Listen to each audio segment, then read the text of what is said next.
السلام عليكم ورحمة الله.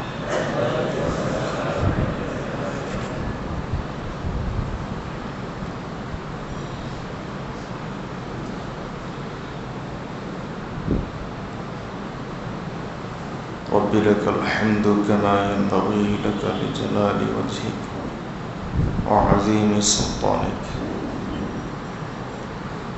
اللهم صل وسلم على محمد وعلى آله وأصحابه وبارك.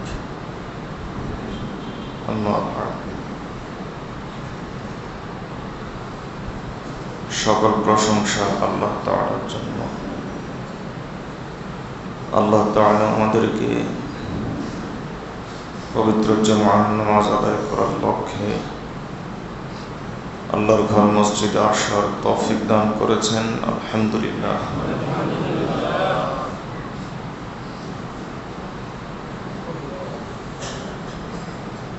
আশা করি আপনারা ভুলে যাননি।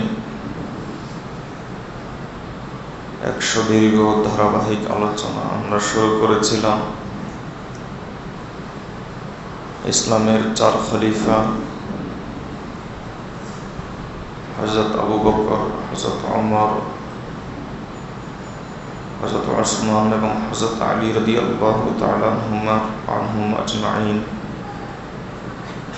তাদের জীবন আদর্শ সম্পর্কে আলোচনা আমরা শুরু করেছিলাম। মাঝে বিভিন্ন তাকাজার কারণে আমাদের ধারাবাহিক আলোচনায় বিঘ্নতা ঘটেছিল, কিন্তু আমরা আলোচনার যে পর্যায়ে ছিলাম সেটা হলো হযরত ওমর রাদিয়াল্লাহু তাআলা আনহুর অন্যতম যে সমস্ত গুণ এবং বৈশিষ্ট্য সেগুলো সম্পর্কে আলোচনা চলছিল।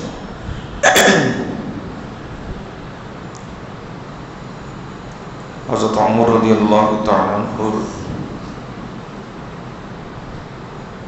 অন্যতম আরেকটি গুণ ছিল নবী করিম সাল্লাল্লাহু আলাইহি ওয়াসাল্লাম বলেন, বুখারী এবং মুসলিমের দুইখানেই হাদিসটি এসেছে যে আমি এক রাতে স্বপ্নে দেখলাম দুধ পান করছি, আর তার প্রভাব আমার নখে পর্যন্ত দেখা যাচ্ছিল। সেখান থেকে কিছু দুধ আমি ওমরকে দিলাম। এর ব্যাখ্যা কি, এর তাবির কি? রাসূল সাল্লাল্লাহু আলাইহি ওয়াসাল্লাম বলেন, এর তাবির হলো ইলম। এজন্য সাহাবায়ে কেরাম অনেকেই, অধিকাংশ সাহাবী মনে করতেন যে সাহাবায়ে কেরামের মধ্যে হযরত ওমর রাদিয়াল্লাহু তাআলা ছিলেন ইলমের দিক থেকে সবচেয়ে বড়। যেমন হযরত আব্দুল্লাহ ইবনে মাসউদ রাদিয়াল্লাহু তাআলা আনহু, আল্লামা জালালউদ্দিন সৈয়দী রাহমাতুল্লাহ আলাইহি লেখেন, হযরত আব্দুল্লাহ ইবনে মাসউদ রাদিয়াল্লাহু তাআলা আনহু এটা মনে করতেন যে সমস্ত সাহাবায়ে কেরামের কাছে যে পরিমাণ ইলম আছে, সে ইলমগুলোকে যদি এক পাল্লাতে রাখা হয়, আর হযরত ওমর রাদিয়াল্লাহু তাআলা আনহুর ইলমকে যদি আরেক পাল্লাতে রাখা হয়, ওমর রাদিয়াল্লাহু তাআলা আনহুর ইলমের পাল্লা ভারী হয়ে যায়। হযরত আলী রাদিয়াল্লাহু তাআলা আনহু তিনি বলতেন যে, হযরত ওমর, যদি তোমরা সালফে সালেহিন অর্থাৎ নেককার উম্মতের নেককার লোকদের আলোচনা করো, তাহলে প্রথমে ওমরের আলোচনা করো, কারণ ওমর ছিল আফকাহু মিন্না, আমাদের মধ্যে সবচাইতে বড় ফকিহ ইসলামের শরীয়তের আহকাম বিধিবিধান সম্পর্কে সবচাইতে তিনি বেশি জানতেন। আর তিনি ছিলেন আ'লামু মিন্না, আমাদের মধ্যে সবচাইতে বড় আলিম। সুতরাং হযরত ওমর রাদিয়াল্লাহু তাআলা আনহুর অন্যতম বৈশিষ্ট্য ছিল ইলম।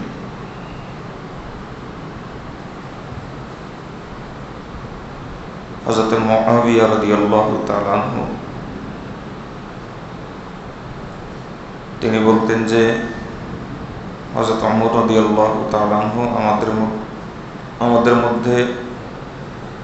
মধ্য থেকে এত বড় আলেম ছিলেন, এই পরিমাণ ইলমের অধিকারী ছিলেন, যেমন এই ছোট পাহাড়ের তুলনায় ওই বড় পাহাড়। অর্থাৎ একটা ছোট পাহাড়ের দিকে ইঙ্গিত করে তিনি বলতেন যে যেমন এই ছোট পাহাড়ের তুলনায় ওই বড় পাহাড়। হযরত ওমর রাদিয়াল্লাহু তাআলা আনহু আমাদের মধ্য থেকে তিনি এত বড় আলিম ছিলেন। ওমর রাদিয়াল্লাহু তাআলা আনহু এই বৈশিষ্ট্য তার মধ্যে কিভাবে আসলো? আমি আগেই বলেছি, এই শুধুমাত্র জীবনী আলোচনা করার উদ্দেশ্য নয়, উদ্দেশ্য হলো সেখান থেকে শিক্ষা গ্রহণ করা। ওমর রাদিয়াল্লাহু তাআলার মধ্যে এই বৈশিষ্ট্য এসেছে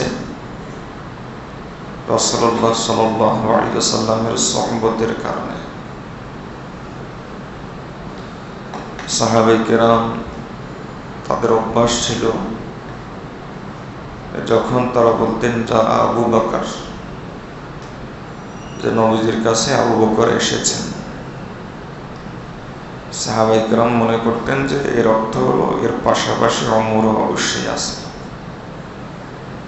সুতরাং যা আবু বকর এর অর্থ হলো শুধু আবু বকর আসেননি, পাশাপাশি ওমর রাদিয়াল্লাহু তাআলা এসেছেন। যখন তারা বলতেন যাহাবা আবু বকর, যে আবু বকর নবীজির দরবার থেকে গিয়েছেন,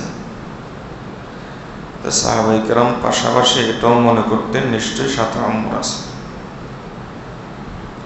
অর্থাৎ রাসূলুল্লাহ সাল্লাল্লাহু আলাইহি ওয়াসাল্লামের সুহবত বা তার সংস্পর্শ গ্রহণের দিক থেকে আবু বকর রাদিয়াল্লাহু তাআলার সাথে প্রতিযোগিতায় যিনি চলতেন তিনি ছিলেন হযরত ওমর রাদিয়াল্লাহু তাআলা। এজন্য দিন শিক্ষার মূল পদ্ধতি ইসলাম দিয়েছে, সেটা হলো ওস্তাদ গ্রহণ করা, ওস্তাদের সুহবত গ্রহণ করা, তার সংস্পর্শ গ্রহণ করা। মূল পদ্ধতিটাকে গ্রহণ করে যেগুলো মৌলিক নয় কিন্তু দিন শিক্ষার ক্ষেত্রে অবদান রাখতে পারে, ভূমিকা রাখতে পারে, সেগুলো গ্রহণ করা দোষের নয়। কিন্তু মূলটাকে যদি গ্রহণ না করে যেগুলো ইলম শিক্ষার ক্ষেত্রে অবদান রাখতে পারে সেগুলো গ্রহণ করা হয়, তাহলে ওই লোক পথভ্রষ্ট হতে বাধ্য।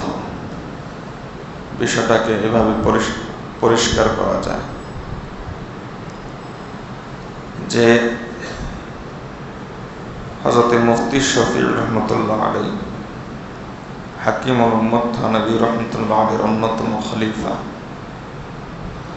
তিনি বলতেন যে আল্লাহ এবং তার রাসূল সাল্লাল্লাহু আলাইহি ওয়াসাল্লামের কাছে সুহবত বা ওস্তাদ গ্রহণ, ওস্তাদের কাছে আসা, দ্বীনের ক্ষেত্রে যিনি ওস্তাদ তার ক্ষেত্রে আসা, যেটাকে সুহবত বলা হয়। এর চাইতে দামি কোনো জিনিস যদি থাকতো তাহলে সাহাবায়ে কেরামের নাম সাহাবা হতো না। সাহাবায়ে কেরাম তাদের নাম আল্লামা নয়, মাওলানা নয়, তাদের নাম হলো সাহাবী। সাহাবী শব্দের চাইতে দামি শব্দ আর নাই। সাহাবী ইলমের কারণে আলেম হয়, যার কাছে ফতোয়ার জ্ঞান থাকে তাকে মুফতি বলা হয়, যার কাছে হাদিসের ইলম থাকে তাকে মুহাদ্দিস বলা হয়, আর যাদের কাছে সহবতের গুণ ছিল তাদেরকে সাহাবী বলা হয়। সাহাবায়ে কেরাম রাদিয়াল্লাহু তাআলা আজমাইন এত বড় হয়েছেন, এত দামি হয়েছেন কোন রহস্যের কারণে? যে রহস্যের কারণে, সেই রহস্যটার নাম হলো সাহাবাত। বিদায়া ওয়ান নিহায়াতে এসেছে সাহাবায়ে কেরামের গুণ এবং বৈশিষ্ট্য হিসাবে আবরুন নাসি কুলুবা, অন্তরের দিক থেকে তারা ছিলেন সবচাইতে পরহেজগার, এবং সাহাবায়ে কেরাম ছিলেন ইজ ইয়াখতুবুন ফায়ামসুতুজ জামান ওয়া ইজ ইয়াতাকাল্লামুন ফায়ুসাজ্জিলু কলামুত তারিখ। রাসূলুল্লাহ সাল্লাল্লাহু আলাইহি ওয়াসাল্লামের সংস্পর্শের কারণে কোনো একাডেমিক যোগ্যতা, একাডেমিক শিক্ষা না থাকা সত্ত্বেও এমন হয়ে গিয়েছিলেন, তারা এত দামি এবং এত বড় হয়ে গিয়েছিলেন, যখন তারা কথা বলতো জামানা চুপ করে থাকতো যে এত বড় মানুষ এত সুন্দর করে কিভাবে তার মুখ থেকে এত ইলম ছড়াচ্ছে। জামানা হতবাক হয়ে যেত এবং ইতিহাসের কলম তখন স্তব্ধ হয়ে যেত, কি বলছেন ইনি? সাহাবায়ে কেরাম এত বড় আলেম, এত বড় দামি হয়েছেন যে জিনিসের বরকতে, তার নাম হলো সাহবাত। হযরত ওমর রাদিয়াল্লাহু তাআলা আনহু এই যে পরিমাণ দামি হলেন, কিসের বরকতে? তার নাম হলো সাহবাত। সাহাবায়ে কেরামের সুহবত ইখতিয়ার করে তাবেঈগণ আমাদেরকে ইলম শিক্ষা দিয়েছেন, দুনিয়াবাসীকে নবীজির আমানত, ইলমের আমানত দিয়ে গিয়েছেন। আর তাবেঈগণের পথ অনুসরণ করে তাবেঈগণ আমাদেরকে এই আমানত দিয়ে গিয়েছেন। তাদের পথ অনুসরণ করে মুজতাহিদ ইমামগণ আমাদেরকে আমানত দিয়ে গিয়েছেন। তাদের পথ অনুসরণ করে যুগে যুগে মানুষ, মুসলিম উম্মার একটা শ্রেণী যুগে যুগে আলেম হচ্ছে। এটাই হলো ইলম শিক্ষার মূল পদ্ধতি। এই পদ্ধতি গ্রহণ করলে ফজিলত কি? বিশিষ্ট সাহাবী হযরত আবু দারদা, সুনান আবি দাউদের হাদিস, যে তাবেঈ বলতেছেন যে হযরত আবু দারদা রাদিয়াল্লাহু তাআলা আনহু একবার দামেস্কের জামে মসজিদে বসা ছিলেন। ফাজাআহু রাজুলুন, তার কাছে এক লোক আসলো, এসে বলল ইন্নী জিতু মিন মাদিনাতির রাসূল। তিনি এসে বললেন যে ও আল্লাহর রাসূলের সাহাবী, আমি এসেছি রাসূল সাল্লাল্লাহু আলাইহি ওয়াসাল্লামের শহর মদিনা থেকে দামেস্কে এসেছেন। ওমা জিতু লিহাজাতিন, দুনিয়ার কোনো প্রয়োজনে আসি নাই। কাদ বালাগানি, আমি জানতে পেরেছি যে আন্নাকা তুহাদ্দিসু আন রাসূলিল্লাহি সাল্লাল্লাহু আলাইহি ওয়াসাল্লাম হাদিসান, আমি জানতে পেরেছি যে আপনি রাসূলুল্লাহ সাল্লাল্লাহু আলাইহি ওয়াসাল্লামের থেকে একটা হাদিস বলেন, সে হাদিসটা জানতে এসেছি। তখন হযরত আবু দারদা রাদিয়াল্লাহু তাআলা বলেন নাম, হ্যাঁ, সামি'তু রাসূলুল্লাহি সাল্লাল্লাহু আলাইহি ওয়াসাল্লাম ইয়াকুল, আমি নবী করিম সাল্লাল্লাহু আলাইহি ওয়াসাল্লামকে বলতে শুনেছি। এরপর তিনি ইলমের ফজিলত, আলেমের ফজিলত, যারা আলেমের কাছে আসে তাদের ফজিলত, মোটামুটি সুদীর্ঘ হাদিস বলেছেন, যেখানে তিনি আলেমের ফজিলত হিসাবে বলেন যে রাসূলুল্লাহ সাল্লাল্লাহু আলাইহি ওয়াসাল্লাম বলেন লা ইয়াদউ লাহু মান ফিস সামাওয়াতি ওয়াল আরদ হাত্তা আল হিতান ফি জাওফিল মা, একজন আলেমের জন্য আসমান এবং জমিনের মধ্যে যত কিছু আছে, আল্লাহর যত মাখলুক, সমস্ত মাখলুক তার জন্য দোয়া করে। এমনকি সমুদ্রের মাছটাও। আর তালেবে ইলমের ফজিলত হিসাবে তিনি বলেন যে মান সালাকা তারিকান ইয়ালতামিসু ফীহি ইলমান সাহহালাল্লাহু লাহু বিহি তারিকান ইলাল জান্নাহ। যে ব্যক্তি আলেমের সংস্পর্শে ওস্তাদের কাছে আসলো ইলম শেখার জন্য, বাসা থেকে বের হলো, যেমন আপনারা জুমার নামাজে আগে আগে চলে আসেন বয়ান শোনার জন্য, কিছু শিখবেন, তাফসিরে চলে আসেন কিছু শেখার জন্য।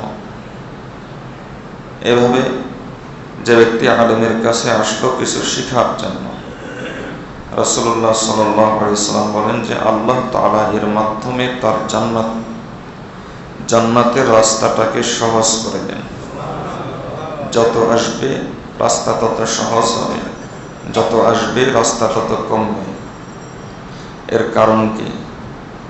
এর কারণ হলো পুঁজির চাইতে পলিসির দাম বেশি। একজনের কাছে পুঁজি আছে কিন্তু পলিসি জানা নাই, সেই লোকটা ব্যবসায় লস করবে। কিন্তু একজন পলিসি ভালো জানে, পুঁজি কম, সে ব্যবসায় একসময় সে গেইনার হবে। ইলম শিখা এর অর্থ হলো পলিসি শিখা, আর আমল করা এর অর্থ হলো পুঁজি সঞ্চয় করা। ইলম হলো পলিসি আর আমল হলো পুঁজি।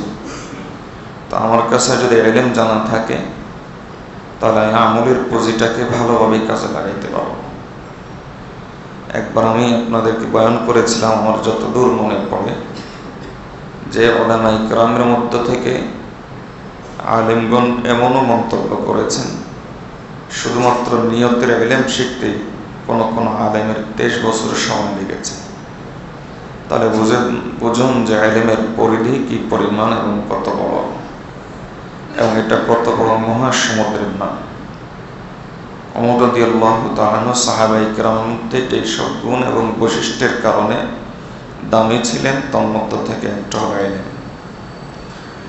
যদি আলেমের কাছে আসা হয়, রাসূলুল্লাহ সাল্লাল্লাহু আলাইহি ওয়াসাল্লাম ফজিলত শোনাচ্ছেন আমাদেরকে, এসে যে আমরা তার কাছে বসলাম, তার সামনে বসলাম কিছু জানার জন্য, কিছু বোঝার জন্য, এর দ্বারা ফজিলত হলো ওয়া ইন্নাল মালাইকা, ফেরেশতারা, লাতাদাউ আজনিহাতাহা, তারা তাদের ডানাগুলো বিছিয়ে রাখে। কেন?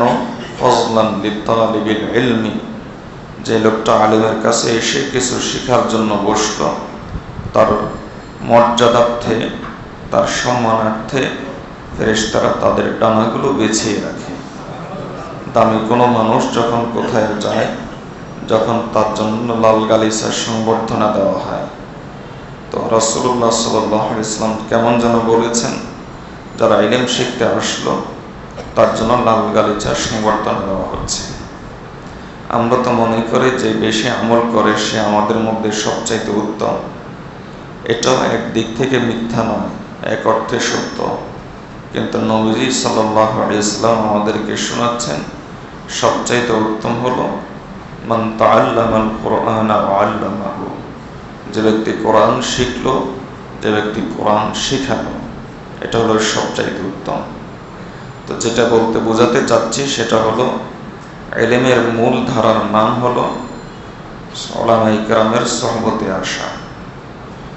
এক্ষেত্রে 3টা কথা বলবো।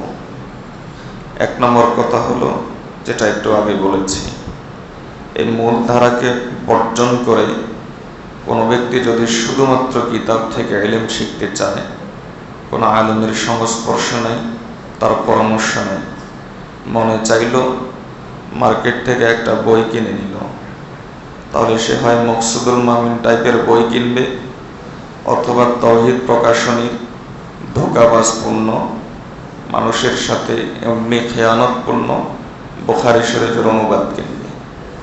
একটা দ্বারা হবে সে বেদাতের কিছু ইলম শিখবে, আরেকটা দ্বারা হবে এই যুগের সবচাইতে বড় ফিতনা আহলে হাদিস ফিতনায় জড়াবে।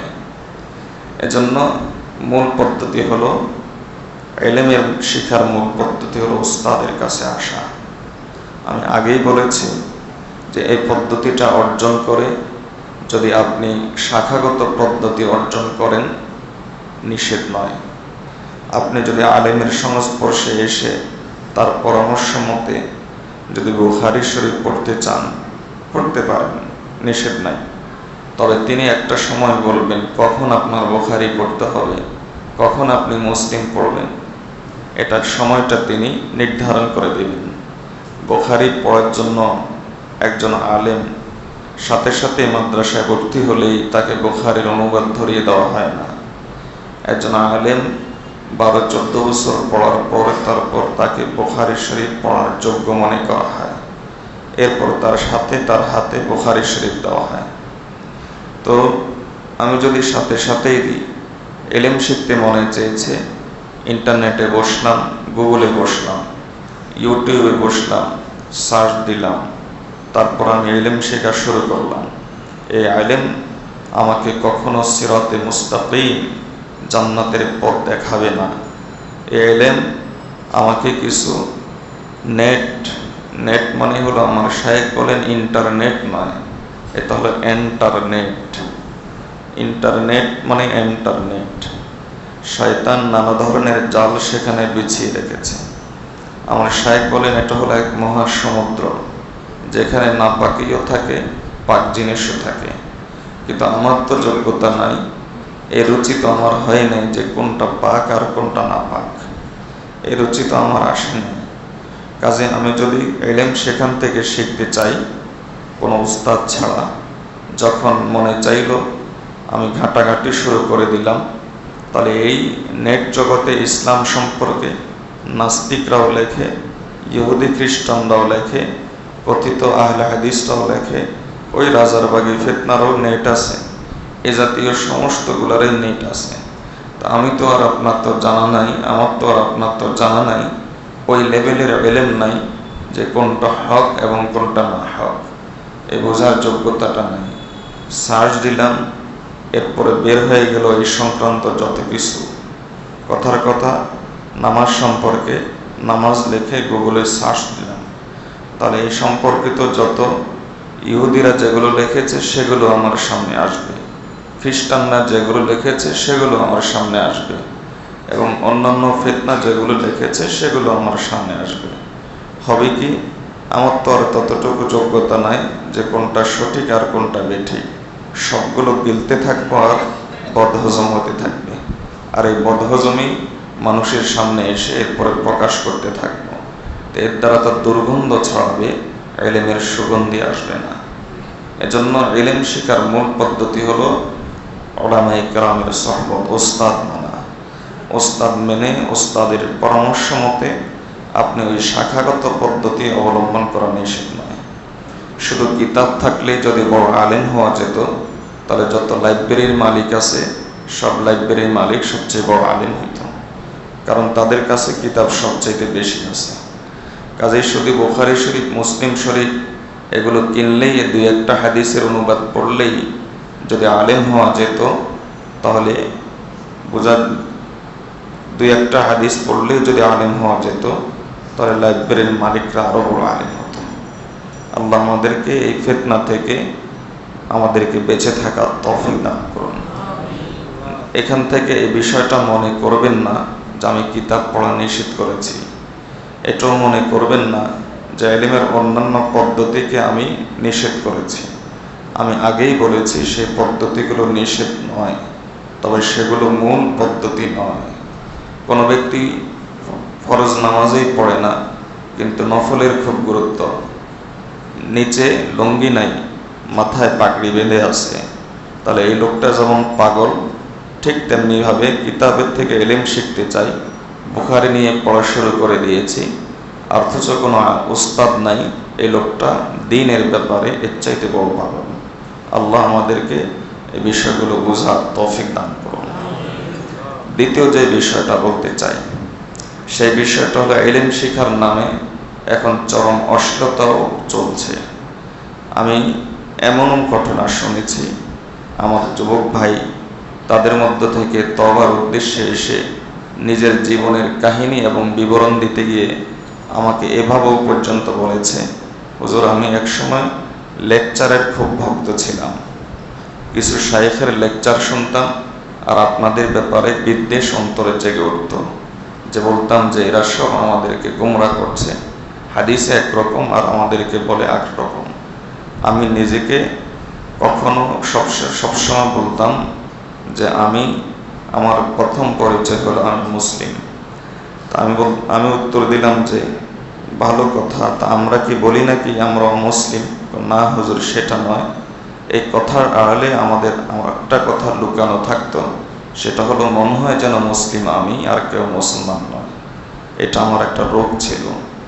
এরপরে এভাবে সে রোগের বিবরণ দিতে গিয়ে একটা পর্যায়ে বলল, হুজুর আপনি হয়তো বিশ্বাস করবেন না, এমনও হয়েছে যে একদিকে বুখারীর পৃষ্ঠা খুলে দেখেছি নেটের মধ্যে, আর আরেক দিকে অশ্লীল ছবি দেখেছি। এরকম আমার বহুদিন হয়েছে। তো এজন্য ইলম যার অন্তরে যত আসবে, তার অন্তরে তাকওয়া তত আসবে। আর তাকওয়া যতক্ষণ পর্যন্ত আসবে না, সেটা তো ইলম নয়, সেটা তো হলো শয়তানি। যদি তাকওয়াবিহীন ইলম শরীয়তের পরিভাষা ইলম হতো, তাহলে ইবলিস বড় আলেম হইতো, কারণ ইবলিস আমাদের চাইতে বেশি জানে। হাকিমুল উম্মত থানভী রহমতুল্লাহ আলাইহি বলেন, ইবলিস আলেম ছিল, ইবলিস আরিফ ছিল, আল্লাহকে সে চিনত, আল্লাহকে সে জানত। অর্থাৎ সে আল্লাহ তাআলা যখন প্রচণ্ড গোসা অবস্থায় তাকে বলে দিলেন যে তুমি জান্নাত থেকে বের হয়ে যাও, তুমি আমার রহমতের দরবার থেকে বের হয়ে যাও, তখনও সে আল্লাহ সম্পর্কে বুঝত যে আল্লাহ যতই রাগ করেন তিনি ব্যালেন্স হারা হন না, এটাতে সে জানত। এজন্য সে আল্লাহর কাছে ওই মুহূর্তে দোয়া চেয়ে বসল যে আল্লাহ আপনি আমাকে কিয়ামত পর্যন্ত সুযোগ দিন। তাহলে বোঝা গেল সে আল্লাহকে আমাদের চাইতে বেশি চিনেছে। আমরা তো মনে করতাম যে আল্লাহ রেগে আছেন, কাজে কিছু চাওয়া যাবে না, কিন্তু সে ওই মুহূর্তে চেয়ে বসল।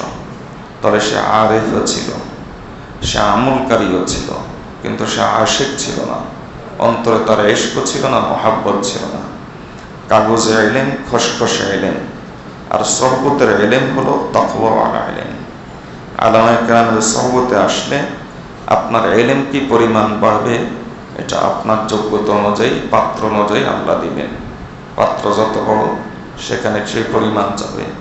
আল্লাহ আপনাকে যে পরিমাণ মেধা দিয়েছেন, সে মেধা শক্তি অনুযায়ী যে পরিমাণ আপনি সেখান থেকে অর্জন করতে পারবেন, সক্ষম হবেন। কিন্তু কিছু হোক বা না হোক, একটা জিনিস হবে, সেটা হলো আপনার মনে চাইবে যে আমি গুনাহ ছেড়ে দিই, মনে চাইবে যে আমি ভালো হয়ে যাই। হযরত হাফিজ হুজুর রহমতুল্লাহ আলাইহি সম্পর্কে এক আলেম বলতেছিলেন যে কিছু বুঝে আসে না, হাফিজির দরবারে গেলে কি হয়? হাফিজির দরবারে গেলে শুধু গুনাহ ছাড়তে মনে চায়। এটা হলো আলেমের সহবত। হাকিমুল উম্মত থানভী রহমতুল্লাহ আলাইহির কাছে এসেছেন অনেক বড় বড় অপরাধীরাও এসেছেন, তো এসে তারপরে অপরাধ ছেড়ে দিয়েছেন। তো এরকমই একজন ছিলেন, যার নাম ছিল জিগির মোরাদাবাদী। থানভী রহমতুল্লাহ আলাইহির কাছে এসে মদ ছাড়লেন, জুয়া ছাড়লেন, সব কিছু ছাড়লেন। কেন? কিসের বরকত? সহবতের বরকত। ওলামায়ে কেরামের কাছে আসলে পরে কিছু হোক বা না হোক, তবে অন্তত এটা হবে, ওলামায়ে কেরামের সামনাসামনি বয়ান শুনলে, তাদের মজলিসে বসলে, কিছু হোক বা না হোক, অন্তত এটা হবে, সেটা হলো আমার ভালো হয়ে যেতে মনে চাইবে যে আমি গুনাহ করি। একদিকে বুখারী রাখা আর আরেকদিকে অশ্লীল ছবি দেখা, অন্তত এই পরিবেশগুলো, এই শয়তানগুলো তৈরি হবে না। বিশিষ্ট তাবেঈ আতা ইবনে আবি রবাহ রাহমাতুল্লাহ আলাইহি বলতেন, ও দুনিয়ার মানুষ, দরজা জানালা বন্ধ করে দিয়ে তুমি মনে করো তোমাকে কেউই দেখে না। আল্লাহ তাআলা আমার অন্তরের ভিতরে ইলহাম পাঠিয়েছেন। আল্লাহর ওলিদের অন্তরে আল্লাহ তাআলা যেই কথাটা জাগ্রত করে দেন, সেটাকে পরিভাষাগতভাবে ইলহাম বলা হয়। আতা ইবনে আবি রবাহ রাহমাতুল্লাহ আলাইহি বলেন, আল্লাহ তাআলা আমার অন্তরের ভিতরে ইলহাম পাঠিয়েছেন। সেই ইলহামটা হলো এই যে আসলেই কি তোমাকে কেউ দেখে না, আসলেই কি তোমাকে কেউ দেখে না। এজন্য যুবক ভাইরা, যে আমি যখন এই পদ্ধতিতে, ডিজিটাল পদ্ধতি, ইলম শেখার পদ্ধতি, এই ডিজিটাল এই পদ্ধতি অবলম্বন করা আগেই বলেছি নিষেধ নয়, তবে মূলটাকে বর্জন করে নয়, মূলটাকে গ্রহণ করে। আর মূলটাকে বর্জন করে যদি সেই ডিজিটাল এই পদ্ধতিগুলো অবলম্বন করি, তাহলে আমাকে চুরি চুরি করে গুনাহ করা শিখাবে, আমাকে গোপনে গুনাহ শিখাবে, আমাকে তাকওয়া শিখাবে না, আমাকে ইলম শিখাবে না। এজন্য ইলম শেখার মূল পদ্ধতি হলো উলামা ইকরামের কাছে আসা। 3 নম্বর বিষয় হলো হাকিমুল উম্মত থানবী রাহমাতুল্লাহ আলাইহি বলতেন, উলামা ইকরামের কাছে 3 শ্রেণীর লোক আসে। এক শ্রেণীর লোক আসে জানার জন্য, আরেক শ্রেণীর লোক আসে জানানোর জন্য, আরেক শ্রেণীর লোক আসে যে ওই আলেমের ইলম মাপার জন্য, ওজন করার জন্য, যে কি পরিমাণে ইলম তার মধ্যে আছে।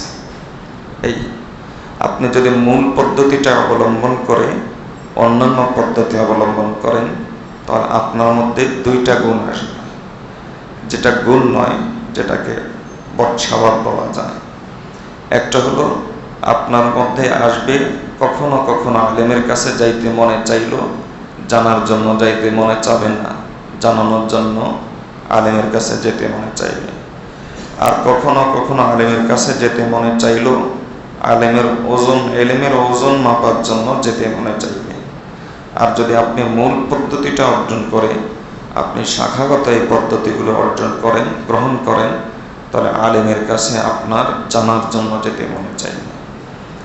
এই হলো ব্যবধান। এই 3টার মধ্যে কি ব্যবধান? জানার জন্য যদি আসেন, তাহলে ইলমের মূল হলো বিনয়ী হওয়া। আপনার মাঝে বিনয় আসলো, আলেমের সহবতে আসলেন এই কথা মনে করে আমি কম জানি, তিনি বেশি জানেন, তাহলে তাকে একজন মুসলমানকে বড় মনে করার সওয়াব পেলেন, একজন আলেমকে সম্মান করার সওয়াব পেলেন, এবং ওস্তাদেরকে ওস্তাদ মানার সওয়াব পেলেন, যেটাকে সহবত বলা হয়, ওস্তাদ মানার সওয়াব পেলেন। নম্বর 3 হলো নিজে তালেবে ইলম হওয়ার সওয়াব পেলেন। আর যদি জানানোর জন্য আসি, যে আমি হয়তো বুখারীতে একটা হাদিস পড়েছি যে রাসূলুল্লাহ সাল্লাল্লাহু আলাইহি ওয়াসাল্লাম তিনি জোরে আমিন বলতেন, রাসূল সাল্লাল্লাহু আলাইহি ওয়াসাল্লাম রফি ইয়াদাইন পড়তেন। একটা হাদিস আমি পড়লাম, এই হাদিসটা তো আল্লাহর বান্দা এই আলিম সাহেব একবার নয়, 2বার নয়, হাদিসের 1 কিতাব নয়, 2 কিতাব নয়, হাদিসের অন্তত 10টা কিতাবে তিনি পড়ে এসেছেন। এবং এটার উপর কেন আমল করেন না, এর একটা যুক্তিসঙ্গত কারণ, যেটা হাদিসের অনুমোদন ভিত্তিক একটা যুক্তিসঙ্গত কারণ তার কাছে একটা নয়, একাধিক কারণ তার কাছে আছে। পাশাপাশি যারা এগুলোর উপর আমল করেন, অন্যান্য মাযহাবের ইমাম, তাদের প্রতি একটা শ্রদ্ধাবোধ, তাদের প্রতি একটা সম্মানবোধ তার অন্তরে আছে। কিন্তু আপনার তো হবে কি, যে আপনার তো হবে যে আলেম সাহেব যেটার উপর আমল করেন এটা হাদিস না, তাহলে আমি একদিকে হাদিসকে অস্বীকার করার গুনাহগার হব, যে আমি এটা পেয়েছি, কাজে আলেম সাহেব যেটা আমল করেন সেটা হাদিস না, তা আমি হাদিসকে অস্বীকার করার গুনাহ আমার খাতায় চলে আসবে। এজন্য জানানোর জন্য না আসি, জানার জন্য আসি। আমার নম্বর 2 হলো ওজন করার জন্য আসে। মুফতি তকিউল ইসলাম দামাত বারাকাতুহু বলেন যে এক ব্যক্তি শিখলো হাবিল কাবিল, দুই ভাই লড়াই করেছে একটা মেয়েকে নিয়ে। কোনো একটা চটি বইতে ওই মেয়েটার নাম পড়েছে। এখন সে আলেমের কাছে আসলো কেন, যে বলেন তো হাবিল কাবিল যে মেয়েকে নিয়ে লড়াই করেছিল সে মেয়েটার নাম কি? সে তো ওই চটি বই থেকে জেনে এসেছে ওইটার নাম হলো এটা। এখন যখন বুঝলো যে আলেম তো বলতে পারে না, তখন মনে করলো ও আপনি তো কিছু শিখেন নাই, আপনি তো কিছু জানেন নাই। তাই কিছু লোক আসে আলেমের ইলম ওজন করার জন্য। মুফতি তকিউল ইসলাম দামাত বারাকাতুহু আরেকটু অতিরিক্ত বলেন, তিনি বলেন যে এই বর্তমান সমাজে বর্তমানে আলেমের কাছে মূলত 3 শ্রেণী নয়, আরেকটা শ্রেণী আসে, 4র্থ নম্বর শ্রেণী আসে। সেটা হলো ইসলামের প্রতি তার অন্তরে এক প্রকার বিদ্বেষ আছে, আলেম ওলামার প্রতি তার অন্তরে এক প্রকার বিদ্বেষ আছে। এই বিদ্বেষটাকে সে কিভাবে সে প্রকাশ করবে, এজন্য ওই আলেমের দোষ খুঁজবে, কোনোভাবে তাকে মৌলবাদী বানানো যায় কিনা, কোনোভাবে তাকে জঙ্গিবাদী বানানো যায় কিনা, কোনোভাবে তাকে সন্ত্রাসী বানানো যায় কিনা, এই একটা অজুহাত নিয়ে তার অন্তরের ইসলাম বিদ্বেষ প্রকাশ করার জন্য তখন সে আলেমের কাছে আসবে। কিন্তু এসেই প্রকাশ করবে না, বরং সে দোষটা খুঁজতে থাকবে। কোনোভাবে যদি কোনো কথায় কোনো রকম টেনে হিসড়ে যদি ওই যে লা তাকরাবুস সালাহ ওয়া আনতুম সুকারা, কোরআন মজিদের একটা আয়াত আছে যে তোমরা যখন বেহুশ থাকবা, মদের আয়াত সম্পূর্ণ হারাম হওয়ার আগে এই আয়াত নাজিল হয়েছিল যে তোমরা যখন বেহুশ থাকবা তখন নামাজের কাছাকাছিও যেও না। এবার সে আনতুম সুকারা, বেহুশ থাকবা এই অংশটাকে বাদ দিবে, লা তাকরাবুস সালাহ, নামাজের কাছাকাছি যেও না এই অংশটাকে নিবে। এই টাইপের করে ওই আলিমের কথাটাকে সে গ্রহণ করে এরপরে তাকে জঙ্গিবাদ বানানোর চেষ্টা করবে, তাকে সন্ত্রাসী বানানোর চেষ্টা করবে। কিছু লোক আসে এই উদ্দেশ্যে। মনে রাখবেন, ফতোয়া শামির স্পষ্ট ইবারত এবং হানাফি মাযহাবের স্পষ্ট আকীদা, আহলুস সুন্নাহ ওয়াল জামাত এটাই মনে করে থাকেন যে ব্যক্তি আলেম ওলামার সাথে বিদ্বেষ পোষণ করে কাদা আন ইয়াকফুরা, সে বেঈমান হওয়ার আশঙ্কা থাকে, সে ঈমান হারা হওয়ার আশঙ্কা থাকে। আল্লাহ আমাদেরকে যে কথাগুলো বলেছে এগুলোর উপর আমল করার এবং এগুলো মেনে চলার তৌফিক দান করুন। আলেম ওলামা সূরা মুলকের মধ্যে একটা আশ্চর্য আয়াত এসেছে। এই আয়াতটা সম্পর্কে আমি যখনই বলি এটা আশ্চর্য আয়াত এবং এতটা স্পষ্ট নির্দেশ, জান্নাতের এতটা স্পষ্ট পথ আল্লাহ তাআলা আমাদেরকে দেখিয়েছেন যে এখানে কোনো প্রকার অস্পষ্টতা নাই।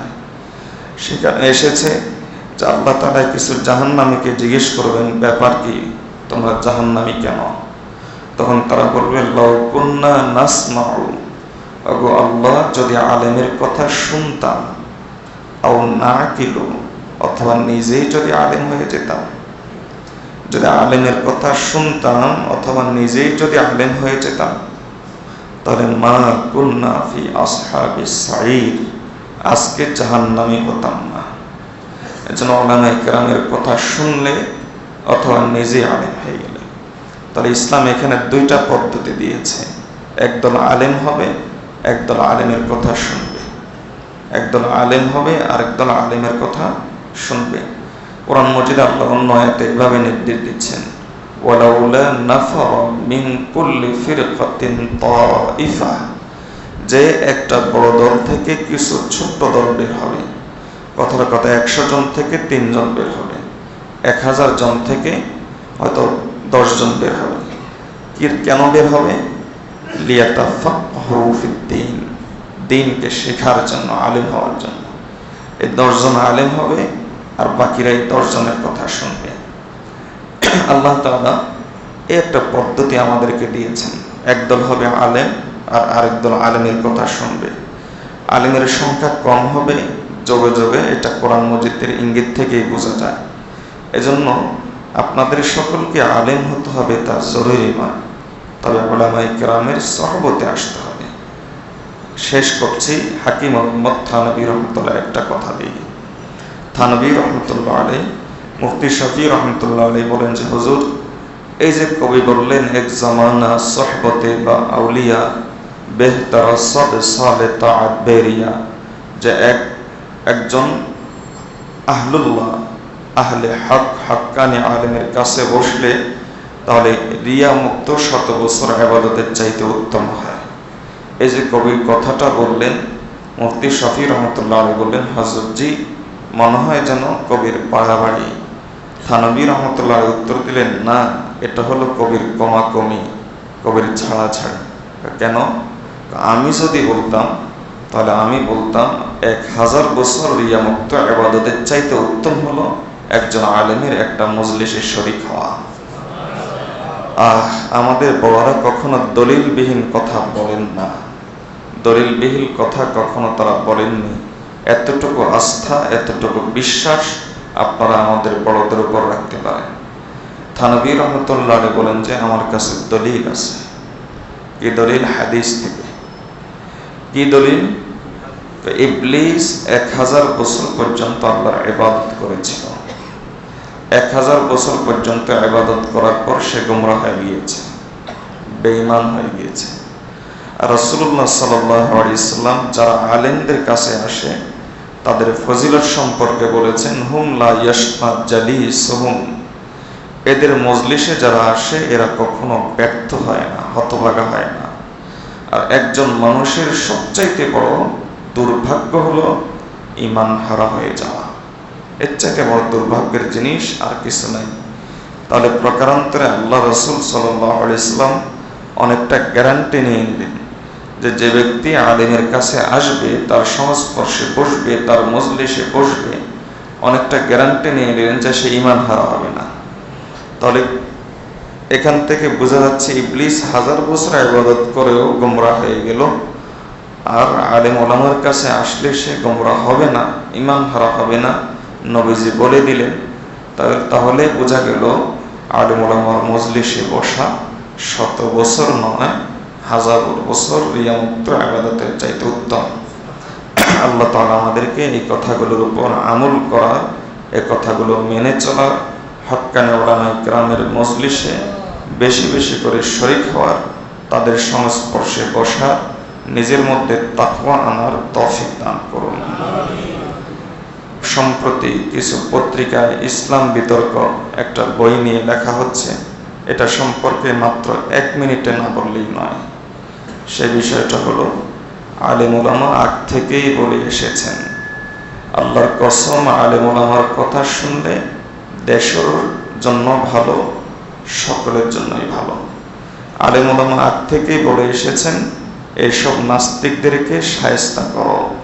মান বাদ্দালা দীনাহুম ফাকতুলুহু, যে ব্যক্তি নাস্তিক হয়ে যায়, মুরতাদ হয়ে যায়, সরকারের দায়িত্ব হলো তাকে ফাঁসি দেওয়া। কোনো জনগণের দায়িত্ব নয়, কোনো ব্যক্তির দায়িত্ব নয়, কোনো সংগঠনের দায়িত্ব নয়, সরকারের দায়িত্ব হলো তাকে ফাঁসি দেওয়া। আলেম ওলামা আল্লাহর বান্দারা এই দাবিটাই তো করে আসছেন, এই কথাটাই দিয়ে বলে আসছেন। এই কথাটা অন্তত আলেম ওলামার যদি এই কথাটা শোনা হতো, তাহলে অন্তত এই পরিস্থিতিগুলো আর সৃষ্টি হতো না। আর এখনো যদি শোনা হয়, তাহলে সামনে এই পরিস্থিতিগুলো সৃষ্টি হবে না। আল্লাহ তাআলা আমাদেরকে, আমাদের ঈমানকে এই সমস্ত ফিতনা থেকে বাঁচিয়ে আলেম ওলামার কথা অনুযায়ী চলার তৌফিক দান করুন। ওয়া মা আলাইনা ইল্লাল বালাগ। আসসালামু আলাইকুম।